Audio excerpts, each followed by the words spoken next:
నెల్లూరు జిల్లా బుచ్చిరెడ్డిపల్లి మండలంలోని దామరమడుగు, సాల్మన్పురం గ్రామాలలో వైసీపీ అధినేత వైఎస్ జగన్మోహన్ రెడ్డి జన్మదిన వేడుకలు ఘనంగా జరిగాయి.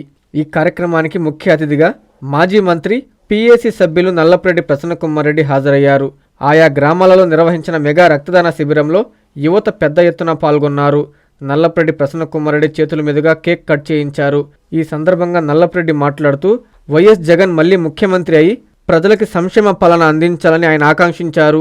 దీర్ఘాయుష్యుతో ఆరోగ్యంగా జీవించాలని కోరుకుంటున్నట్లు తెలిపారు. అనంతరం చంద్రబాబుపై పలు విమర్శలు చేశారు. అధికార పార్టీ ఎమ్మెల్యేలందరూ సంపాదనలో పడిపోయారని మండిపడ్డారు. ఈ కార్యక్రమంలో పార్టీ నేతలు వీరి చలపతిరావు, నల్లపరెడ్డి రజత్ కుమార్ రెడ్డి, కొండూరు అనిల్ బాబు, మండల పార్టీ అధ్యక్షులు చర్లు సతీష్ రెడ్డి, షేక్ షాహుల్, కౌన్సిలర్లు షకీలా, మోర్ల జయంతి, ప్రమీలమ్మ, అనంతమ్మ, యానాదిరెడ్డి, లక్ష్మీతేజ, నాయకులు, కార్యకర్తలు, అభిమానులు పెద్ద సంఖ్యలో పాల్గొన్నారు.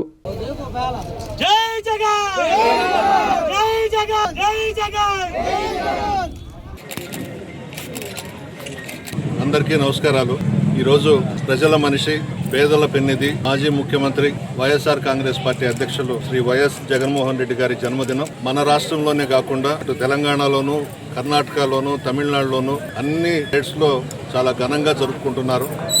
జగన్మోహన్ రెడ్డి గారు సంక్షేమ పథకాలకు ఒక నిర్వచనం. ఈ రాష్ట్రంలో, ఉమ్మడి రాష్ట్రంలో చాలా మంది ముఖ్యమంత్రులు పనిచేశారు. ఎవరు కూడా గ్రామ స్థాయిలో పేదల మనస్సు తెలుసుకుని అనేక సంక్షేమ పథకాలు చేపట్టి భారతదేశానికి ఒక ఆదర్శంగా నిలిచినటువంటి వ్యక్తి జగన్మోహన్ రెడ్డి గారు. కనీవిని ఎరుగని రీతిలో ముఖ్యమంత్రిగా 5 సంవత్సరాల్లో సంక్షేమ పథకాలు ఇచ్చి ప్రజల మనసుల్లో సువర్ణాక్షరాలతో చిరస్థాయిగా నిలిచిపోయినటువంటి వ్యక్తి జగన్మోహన్ రెడ్డి గారు. ఈరోజు నా నియోజకవర్గంలో అన్ని గ్రామాల్లో, అన్ని మండలాల్లో కూడా పెద్ద ఎత్తున జగన్మోహన్ రెడ్డి గారి జన్మదిన కార్యక్రమాలన్నీ కూడా జరుగుతూ ఉన్నాయి. ఈరోజు ఉదయం ఇందుకూరుపేట మండలంలో రాముడిపాళెంలో పాల్గొన్నాం. మన బుచ్చిరెడ్డిపాళెం మండలంలో సాల్మాన్పురం, దామరమడుగు గ్రామాల్లో పాల్గొనడం జరిగింది. భారతదేశంలో ఉన్నటువంటి ముఖ్యమంత్రులందరూ కూడా జగన్మోహన్ రెడ్డి గారిని ఆదర్శంగా తీసుకొని సంక్షేమ పథకాలు చేపట్టాలి. జగన్మోహన్ రెడ్డి గారు ముఖ్యమంత్రిగా ప్రమాణ స్వీకారం చేసిన తర్వాత ఒకే ఒక్క మాట చెప్పాడు: ఎలక్షన్లప్పుడే రాజకీయాలు, పార్టీలు. ఎలక్షన్స్ తర్వాత ఎవరైతే ముఖ్యమంత్రి అవుతారో అతను పార్టీలకు అతీతంగా పనిచేయాలని చెప్పి వైఎస్ఆర్ కాంగ్రెస్ పార్టీకి ఓటు వేయకపోయినా నేను సంక్షేమ పథకాలు ఇస్తానని చెప్పిన ఏకైక ముఖ్యమంత్రి జగన్మోహన్ రెడ్డి గారు. అంత మంచి వ్యక్తి, మంచి మనసున్న వ్యక్తి, మంచి మనసున్న మహారాజు. నిత్యం నా ఎస్సీ, నా ఎస్టీ, నా బీసీ, నా ముస్లిం మైనారిటీలు అన్నాడే కానీ ఇక్కడ కూడా వివక్ష చూపకుండా పేదలందరూ బాగుండాలని, ప్రతి కుటుంబం లబ్ధి పొందే విధంగా అనేక సంక్షేమ కార్యక్రమాలు చేపట్టిన గొప్ప మహానుభావుడు జగన్మోహన్ రెడ్డి గారు. ఈరోజు ఒక ప్రభుత్వం వచ్చింది మన రాష్ట్రంలో. ప్రజలు ఓట్లేస్తే రాలేదు, ఈవీఎంలను అడ్డం పెట్టుకొని అధికారంలోకి వచ్చారు. కూటమి ప్రభుత్వం 18 నెలలు దాటుతా ఉంది వచ్చి. గ్రామ స్థాయిలో సంక్షేమ పథకాలు లేవు, అభివృద్ధి కార్యక్రమాలు లేవు, పేదలను పలకరించే వాళ్ళు లేరు. పూర్తిగా రాష్ట్రాన్ని గాలి కొదిలేశారు. అదే 5 సంవత్సరాల్లో జగన్మోహన్ రెడ్డి గారు ముఖ్యమంత్రిగా ఉంటే గ్రామ స్థాయి నుంచి పరిపాలన ఏ విధంగా ఉండాలి అని చేసి చూపించాడు. సచివాలయ వ్యవస్థ తీసుకొచ్చాం, ఆర్బీకేలు తీసుకొచ్చాం, విలేజ్ క్లినిక్లు తీసుకొచ్చాం. అన్ని కార్యక్రమాలు వాలంటీర్సు, సచివాలయ సిబ్బంది, పార్టీ క్యాడరు, స్థానిక సంస్థల ప్రజాప్రతినిధులు, ఎమ్మెల్యేస్, మంత్రులు అందరూ కూడా నిత్యం ప్రజల్లో ఉండి ప్రజల కోసం పాటుపడ్డాం 5 సంవత్సరాలు జగన్మోహన్ రెడ్డి గారు ముఖ్యమంత్రిగా ఉన్నప్పుడు.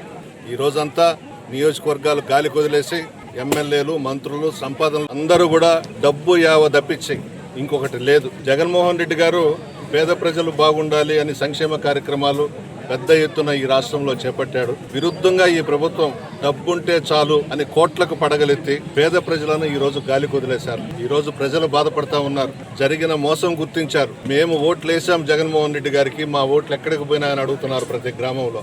ఈవీఎంలు గెలిపించాయి చంద్రబాబు నాయుడు ఒక పార్టీ సహకారంతో.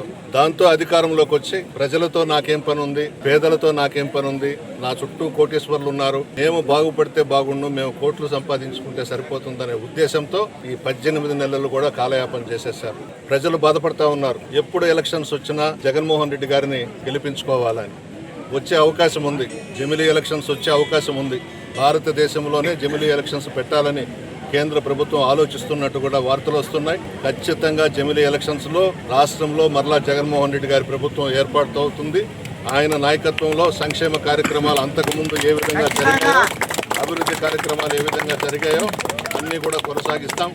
మరొకసారి జగన్మోహన్ రెడ్డి గారికి జన్మదిన శుభాకాంక్షలు తెలియజేస్తూ ఆయన ప్రజల ఆశీర్వాదంతో ఎప్పుడు ఎలక్షన్స్ వచ్చినా ఈ రాష్ట్రంలో 20 సంవత్సరాలు 30 సంవత్సరాలు ఆయనే ముఖ్యమంత్రిగా ఉండి పేదల పక్షాన నిలబడి ఆయన ఆరోగ్యం అంతా కూడా బాగుండే విధంగా ముక్కోటి దేవతలను కోరుకుంటున్నాం. మెడికవర్ క్యాన్సర్ ఇన్స్టిట్యూట్ మన నెల్లూరులో అత్యంత అనుభవజ్ఞులైన వైద్య నిపుణుల ఆధ్వర్యంలో అన్ని రకాల క్యాన్సర్ వైద్య సేవలు. అధునాతన పెట్ సిటీ స్కాన్ ద్వారా 5 నిమిషాల్లో క్యాన్సర్ నిర్ధారణ మరియు చికిత్స అందిస్తోంది. దక్షిణ భారతదేశపు మొట్టమొదటి హాల్సియన్ రేడియేషన్ థెరపీ మెషిన్ మరియు బోన్ మ్యారో ట్రాన్స్ప్లాంట్ అందుబాటులో కలదు. ఆరోగ్యశ్రీ మరియు ప్రభుత్వ అనుసంధాన ఉద్యోగులకు సిజిహెచ్ఎస్, ఈహెచ్ఎస్, ఆరోగ్య భద్రత, మరెన్నో బీమాలు మరియు నగదు రహిత చికిత్స అందిస్తోంది మీ Nellore Medicover cancer institute, Chintareddypalem, Nellore.